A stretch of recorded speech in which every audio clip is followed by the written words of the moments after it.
पहली खबर, चीनी माफिया। हर रोज़ यहाँ पे एक नया से नया स्कैंडल आ रहा है।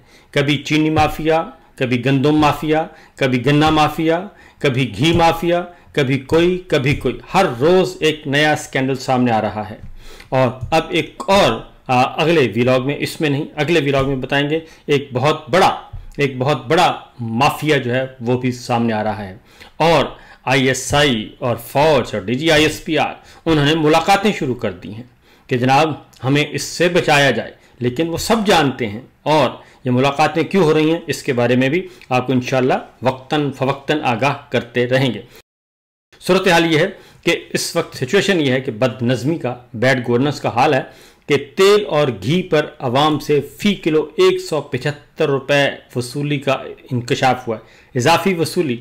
आलमी मार्केट में कीमतों में कमी हो रही है, 25% तक कमी हो चुकी है, लेकिन पाकिस्तान में घी की कीमतें बढ़ रही हैं और पाकिस्तानी आवाम से 175 रुपये फ़ी किलो इजाफी वसूल किए जा रहे हैं और कोई पूछने वाला नहीं है। और ये मुनाफा किन की जेबों में जा रहा है? ये घी मिल मालिकान की जेबों में जा रहा है। जैसे शुगर मिल मालिकान हर 3 हाथों से लूट रहे हैं पाकिस्तान के अवाम को, और पाकिस्तान को इसी तरीके से घी मिल मालिकान, तेल मिल मालिकान भी अवाम को और कौमी ख़जाने को लूट रहे हैं।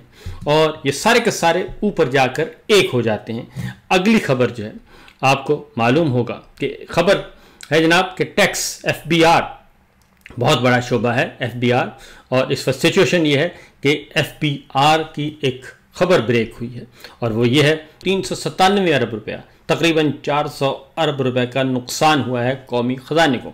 FBR जिसका काम है टैक्स इकट्ठे करना, 633 टैक्स ना दहिंदगान के खिलाफ FBR के 10 दफातर ने कोई एक्शन नहीं लिया। तनख्वाहदार तबका जो कि आम आदमी है और प्राइवेट लोग भी हैं, सरकारी भी हैं, वो देते हैं 600 अरब रुपए का कर्जा, 600 अरब रुपए का टैक्स देते हैं। लेकिन दूसरी जानिब जो असल जिनसे टैक्स वसूल करना है वो उनसे टैक्स वसूल नहीं किया जा रहा। 633 टैक्स ना दहिंदगान 397 अरब रुपया जो है वो खा गए और उनको कोई पूछने वाला नहीं है। वो इसलिए कि यकीनन हर टैक्स ना दहिंदा के पीछे कोई ना कोई माफिया, कोई ना कोई हुक्मरान ख़ानदान पीछे बैठा होगा और सिफारिश करवा रहा होगा। ये तो है सूरत हाल। अब आते हैं, बहुत जल्दी है, बहुत अंडर प्रेशर हैं जनाब इस वक्त नाजायज़ हुक्मरान, तमाम के तमाम सिविल हैं, अस्करी हैं, सब के सब बहुत प्रेशर में हैं। एक खबर, कल मलक रियाज साहब जो हैं वो नहीं आ रहे इनके काबू और उनको बहुत दबाया गया, बहुत कोशिश की गई और उनका अपना बिजनेस है, वो एक अलग दास्तान है जी, लेकिन उनका बिजनेस है, पूरी दुनिया में जाने जाते हैं। और उनको गवाही, उनको कहा गया, बार बार कहा गया कि अलकादर ट्रस्ट में इमरान खान के खिलाफ गवाही दे दें। फिर खबर आई कि जनाब उनके साथ मामला तय हो गए हैं, दस्तखत हो गए हैं और मोहसिन नकवी साहब जो है वो खुसूसी LG के तौर पे UAE गए और कई दिन क़याम किया और उन्होंने भी राम करने की कोशिश की। फिर एक सोशल मीडिया पे खबर वायरल हुई और वो खबर थी कि 14 जुलाई को मलक रियाज साहब कराची लैंड करेंगे और मामला तय पा गए, सब कुछ हो गया और चीज़ें तय पा गई हैं जी। लेकिन इसी दौरान उनकी जायदादें जो हैं वो जब्त की जा रही थी, जो अदालती हुक्म पर रोक दी गई। अब कल क्या हुआ है, कल मलक रियाज साहब के मोतमद ख़ास हैं कर्नल खलील साहब, रिटायर्ड हैं, सीनियर हैं, बुज़ुर्ग हैं, उनके घर पे छापा मारा और घर पे छापा मारा। नकाबपोश अफराद भी थे और वर्दी में भी थे और वहाँ की ख़वातीन, बच्चे, शीरखार बच्चे, नौमौलूद नौज़ायदा बच्चे जो हैं, वो एक खातून को मैं देख रहा था वीडियो, उसने उठाई हुई थी गोद में और वहाँ पे दरवाजे तोड़े जा रहे थे, गेट तोड़े जा रहे थे और वहाँ पे हरासमेंट की जा रही थी मुकम्मल तौर पे। उनकी वालदा भी थी, बच्चों की वालदा खलील साहबा की, आई थिंक उनकी अहलिया थी, वो भी आहो पुकार कर रही थी और फरियाद कर रही थी, लेकिन कोई सुनने वाला नहीं था। और लोगों को कहा जा रहा था कि आप अपने नकाब उतारें, लेकिन कोई नकाब उतारने के लिए तैयार नहीं था। नकाब पोश वही कुछ हुआ, दरवाजे तोड़े गए और गेट फलांगे गए, दीवारें फलांगी गई और उनको उठाकर ले गए। उससे पहले मलक रियाज साहब के जो भाई हैं मलक फरहत की गिरफ्तारी की इतलात मौसूल हुई और वो बैरून मुल्क जा रहे थे, उनको बैरून मुल्क जाने से रोका गया। 13 जुलाई को एयरपोर्ट पर उनको हिरासत में लिया गया और 13 जुलाई से अब तक वो हिरासत में है। दूसरी जानब मलिक रियाज फैमिली के कम से कम 250 अफराद के पासपोर्ट वॉच लिस्ट पर हैं और ये सहाफ़ी इसरार अहमद हैं, उन्होंने दावा किया है। ये सूरत हाल इस वक्त चल रही है, क्यों इतनी जल्दी है और क्यों इतना अंडर प्रेशर है, क्यों इमरान खान साहब को, पाकिस्तान तहरीक इंसाफ को, लीडरशिप को क्यों इतना प्रेशराइज किया जा रहा है, क्यों उनको जेलों में रखने की कोशिश की जा रही है, क्यों सुल्तानी गवाह तैयार किए जा रहे हैं और तलाश किए जा रहे हैं। और वजह यह है कि सच्चे मुकदमात हैं नहीं और झूठे मुकदमात का कोई सरपैर नहीं, और झूठे मुकदमात में जो मर्जी कर लें वो सज़ाएँ बिल आखिर ख़त्म होनी है और वो गर्क होना है सब कुछ दरियाए सवान में। तो इसी का खौफ है। अगली खबर जो है, ये खबरें बहुत हैं। खबर यह है जनाब, रात 2 बजे तक, अगली जो खबर है वह रात 2 बजे तक ट्रायल होता रहा फैसलाबाद में, और नईम हैदर पंजोता ने इसकी तफसीलात बताई, बाकायदा एक तस्वीर शेयर की। उन्होंने कहा जी रात 2 बजे तक फैसलाबाद का ट्रायल चलता रहा। जज साहब को कहा गया कि जल्दी ट्रायल ख़त्म करके अपोजिशन लीडर शिबली फराज, उमर अयूब खान, हामिद रजा और दीगर को सज़ा सुनाएं ताकि इनको गिरफ्तार करके वहाँ इलेक्शन करवा के अपनी सीटें बढ़ाई जा सकें और जल्दी जल्दी करें। ये सारा स्क्रिप्टेड है और एक तयशुदा एजेंडे के तहत हो रहा है। तो जज साहब, काश आपको ऐसी हिदायत असल दहशतगर्दों के मुकदमों में भी लेते और इस पर अमल करते। गरीब के लिए भी रात तक समात होती और असल चोरों, डाकुओं, लुटेरों के लिए भी इस वक्त तक अदालत चलती। कानून तो ख़त्म था लेकिन अखलाकियात भी ख़त्म है। और ये आज पहली दफ़ा नहीं हुआ। रात 2 बजे इमरान खान साहब के खिलाफ जितने भी मुकदमात हैं, पाकिस्तान तहरीक इंसाफ की क़यादत के खिलाफ, सियासी कारकुनों के खिलाफ, सियासी रहनुमाओं के खिलाफ जितने भी मुकदमात हैं वो इसी तरीके से चलाए जा रहे हैं। जेलों में या फिर जो बाहर भी अदालतें हैं वो भी तकरीबन ऐसे ही है जैसे मिलिट्री ट्रायल हो रहा है। तो ना ही जज साहिबान को कोई शर्म आ रही है, ना हया है, ना गैरत है, ना आइन और कानून की पासदारी है, और ना ही ये इस बात का एहसास है कि दुनिया पाकिस्तान के बारे में क्या तासुर कायम करेगी। तो रात 2 बजे तक ये 9 मई के मुकदमात हैं और मुख्तलिफ 26 नवंबर के मुकदमात हैं।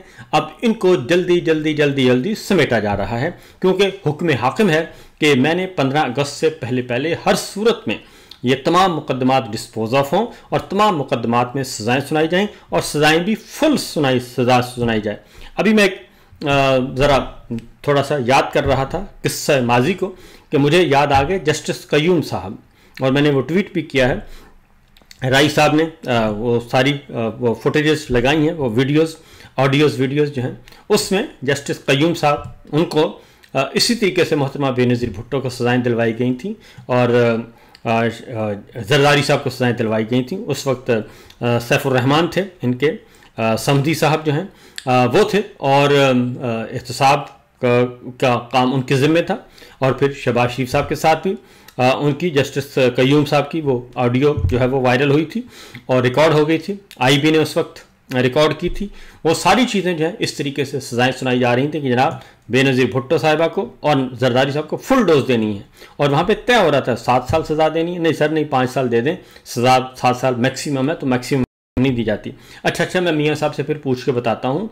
ये जस्टिस कयूम साहब हाई कोर्ट के जज थे, उनसे ये बात चल रही थी सैफुर रहमान साहब की और शहबाज शरीफ साहब की। तो ये सूरत हाल है, ये वापस उसी तरफ चल रहे हैं और अब भी उसी तरीके से सज़ाएँ दिलवाई जा रही हैं। तो उसके बाद देखा आपने, जरदारी साहब 2 दफ़ा सदर बन गए और मोहतरमा बेनज़ीर भुट्टो वतन वापस आई, लेकिन उनको शहीद कर दिया गया।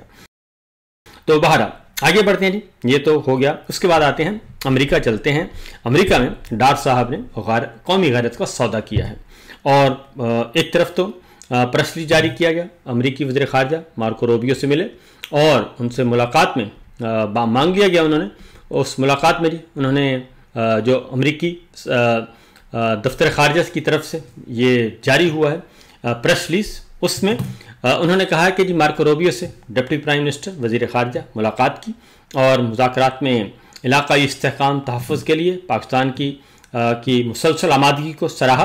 और ईरान के बारे में उन्होंने कहा जी कि ईरान के बारे में बड़ा रोल था, ईरान के साथ मुज़ाकरात में तामीरी किरदार अदा किया। तो उसका उन्होंने कहा, अब इसका नहीं मालूम कि कौन सा तामीरी किरदार था। अगली खबर जो है वो है कि ISIS जो है वो दाइश जो है उसका, दाइश खुरासान जो है उसके खिलाफ जो है वो इक़दामात करने पे और रवां अगस्त इस्लामाबाद में मुनक़्क़द होने वाले पाक अमरीका इंसदाद दहशतगर्दी मुकालमे के हवाले से गुफ्तगू की। लेकिन जो असल ख़बर है वो आखिरी लाइन है, और वो ख़बर ये है कि अहम मादनियात, सेक्रेटरी रूबियो ने दो तरफ़ा तजारती ताल्लुकात को बाहमी मफाद में वसअत देने में और अहम मादनियात और कानकनी के शोबे में ताउन बढ़ाने के इम्कानात पर जोर दिया। उन्होंने कहा खाली हाथ नहीं जनाब, आप वो माइंस एंड मिनरल्स, मादनियात, कानकनी के शोबे उस वो हमारे हवाले करें और उस तरफ आएँ, ज़्यादा बातें मत करें।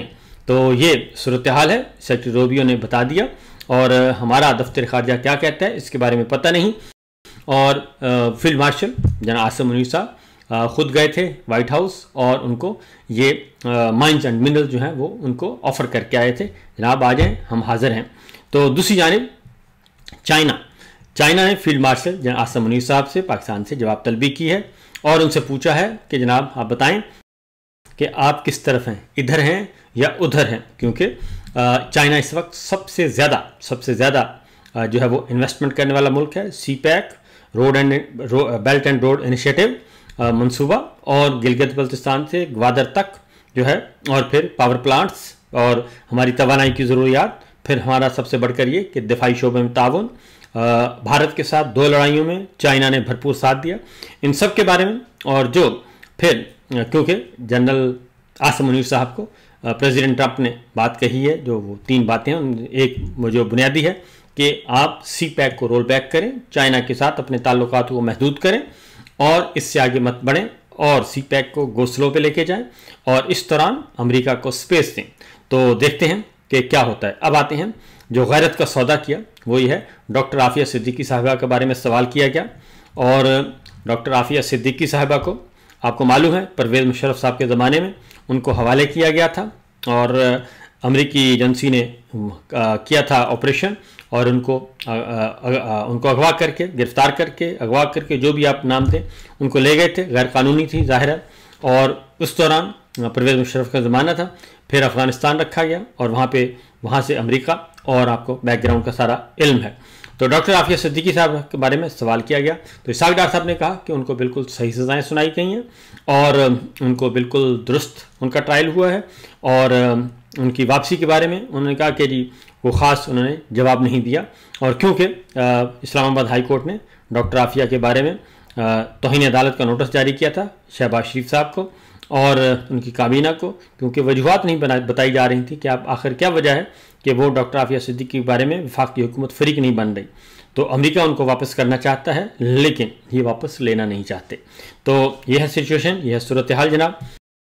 नवाज शरीफ साहब के जो कारिंदे हैं, वो मरीम साहबा के कारिंदे, वो बता रहे हैं कि जनाब हमें नवाज शरीफ साहब को बुलाया गया और बुलाकर टिश्यू पेपर की तरह इस्तेमाल किया गया, और अब उनको पूछने वाला कोई नहीं। ये सारी बातें क्यों चीखो पुकार हो रही है, इसकी वजह बड़ी क्लियर है कि मामलात ख़राब हैं।